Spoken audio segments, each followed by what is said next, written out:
is deathless." "The rascal!" Koshkarev broke off to exclaim delightedly.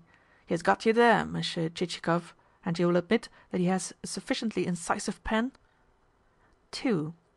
On this estate there exist no unmortgaged souls whatsoever, whether approaching death or otherwise, for the reason that all souls thereon have been pledged not only under a first deed of mortgage, but also, for the sum of 150 roubles per soul, under a second, the village of Gormalovka alone excepted, in that, in consequence of a suit having been brought against landowner Priadishchev, and of a caveat having been pronounced by the Land Court, and of such caveat having been published in number 42 of the Gazette of Moscow, the said village has come within the jurisdiction of the court above mentioned.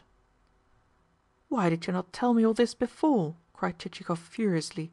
"Why have you kept me dancing about for nothing?" "Because it was absolutely necessary that you should view the matter through forms of documentary process. This is no jest on my part. The inexperienced may see things subconsciously, yet it is imperative that he should also see them consciously." But to Chichikov's patience an end had come. Seizing his cap, and casting all ceremony to the winds, he fled from the house, and rushed through the courtyard. As it happened, the man who had driven him thither had, warned by experience, not troubled even to take out the horses, since he knew that such a proceeding would have entailed not only the presentation of a statement of plea for fodder, but also a delay of 24 hours until the resolution granting the same should have been passed. Nevertheless, the colonel pursued his guest to the gates, and pressed his hand warmly as he thanked him for having enabled him, the colonel, thus to exhibit in operation the proper management of an estate. Also, he begged to state that, under the circumstances, it was absolutely necessary to keep things moving and circulating, since, otherwise, slackness was apt to supervene, and the working of the machine to grow rusty and feeble; but that, in spite of all, the present occasion had inspired him with a happy idea, namely, the idea of instituting a committee which should be entitled "The Committee of Supervision of the Committee of Management," and which should have for its function the detection of backsliders among the body first mentioned. It was late when, tired and dissatisfied, Chichikov regained Kostanzhoglo's mansion. Indeed, the candles had long been lit. "What has delayed you?" asked the master of the house as Chichikov entered the drawing-room. "Yes, what has kept you and the colonel so long in conversation together?" added Platon. "This: the fact that never in my life have I come across such an imbecile," was Chichikov's reply. "Never mind," said Kostanzhoglo. "Koshkarev is a most reassuring phenomenon. He is necessary in that in him we see expressed in caricature all the more crying follies of our intellectuals, of the intellectuals who, without first troubling to make themselves acquainted with their own country, borrow silliness from abroad. Yet that is how certain of our landowners are now carrying on. They have set up offices, and factories, and schools, and commissions, and the devil knows what else besides. A fine lot of wiseacres. After the French war in 1812 they had to reconstruct their affairs, and see how they have done it. Yet so much worse have they done it than a Frenchman would have done, than any fool of a Peter Petrovitch Pietuk now ranks as a good landowner." "But he has mortgaged the whole of his estate," remarked Chichikov.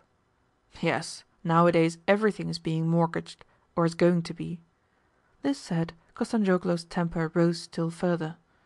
"Out upon your factories of hats and candles!" he cried. "Out upon procuring candle-makers from London, and then turning landowners into hucksters! To think of a Russian pomeshchik, a member of the noblest of callings, conducting workshops and cotton mills! Why, it is for the wenches of towns to handle looms for muslin and lace." "But you yourself maintain workshops," remarked Platon. "I do. But who established them? They established themselves. For instance, wool had accumulated, and since I had nowhere to store it, I began to weave it into cloth. But mark you, only into good, plain cloth, of which I can dispose at a cheap rate in the local markets, and which is needed by peasants, including my own. Again, for 6 years on end did the fish factories keep dumping their offal on my bank of the river, wherefore, at last, as there was nothing to be done with it, I took to boiling it into glue, and cleared 40,000 roubles by the process." "The devil!" thought Chichikov to himself as he stared at his host. What a fist this man has for making money!" "Another reason why I started those factories," continued Kostanzhoglo, "is that they might give employment to many peasants who would otherwise have starved. You see, the year happened to have been a lean one, thanks to those same industry mongering landowners, in that they had neglected to sow their crops; and now my factories keep growing at the rate of a factory a year, owing to the circumstance that such quantities of remnants and cuttings become so accumulated that, if a man looks carefully to his management, he will find every sort of rubbish to be capable of bringing in a return, yes, to the point of his having to reject money on the plea that he has no need of it. Yet I do not find that to do all this I require to build a mansion with facades and pillars." "Marvellous!" exclaimed Chichikov. "Beyond all things does it surprise me that refuse can be so utilized." "Yes, and that is what can be done by simple methods. But nowadays everyone is a mechanic, and wants to open that money chest with an instrument instead of simply. For that purpose he hies him to England." "Yes, that is the thing to do. What folly!" Kostanzhoglo spat and added, "Yet when he returns from abroad he is 100 times more ignorant than when he went."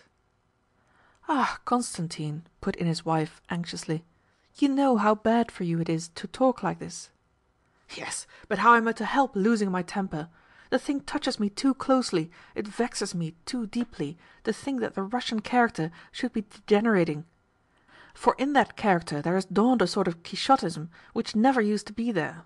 Yes, no sooner does a man get a little education into his head than he becomes a Don Quixote, and establishes schools on his estate such as even a madman would never have dreamt of.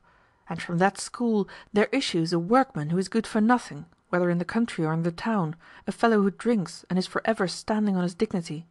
Yet still our landowners keep taking to philanthropy, to converting themselves into philanthropic knights errant, and spending millions upon senseless hospitals and institutions, and so ruining themselves and turning their families adrift. Yes, that is all that comes of philanthropy." Chichikov's business had nothing to do with the spread of enlightenment. He was but seeking an opportunity to inquire further concerning the putting of refuse to lucrative uses, but Kostanzhoglo would not let him get a word in edgeways, so irresistibly did the flow of sarcastic comment pour from the speaker's lips. "Yes," went on Kostanzhoglo, "folk are always scheming to educate the peasant, but first make him well off and a good farmer, then he will educate himself fast enough. As things are now, the world has grown stupid to a degree that passes belief. Look at the stuff our present-day scribblers write. Let any sort of a book be published, and at once you will see every one making a rush for it. Similarly will you find folk saying, 'The peasant leads an oversimple life. He ought to be familiarized with luxuries, and so led to yearn for things above his station.'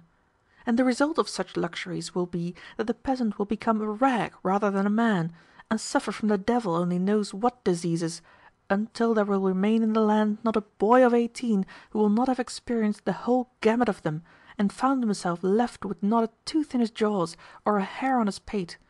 Yes, that is what will come of infecting the peasant with such rubbish. But, thank God, there is still one healthy class left to us, a class which has never taken up with the advantages of which I speak. For that we ought to be grateful. And since even yet the Russian agriculturist remains the most respect-worthy man in the land, why should he be touched? Would to God every one were an agriculturist." "Then you believe agriculture to be the most profitable of occupations?" said Chichikov. "The best, at all events, if not the most profitable. In the sweat of thy brow shalt thou till the land. To quote that requires no great wisdom, for the experience of ages has shown us that, in the agricultural calling, man has ever remained more moral, more pure, more noble than in any other. Of course I do not mean to imply that no other calling ought to be practised, simply that the calling in question lies at the root of all the rest. However much factories may be established privately or by the law, there will still lie ready to a man's hand all that he needs. He will still require none of those amenities which are sapping the vitality of our present-day folk, nor any of those industrial establishments which make their profit and keep themselves going by causing foolish measures to be adopted which, in the end, are bound to deprave and corrupt our unfortunate masses. I myself am determined never to establish any manufacture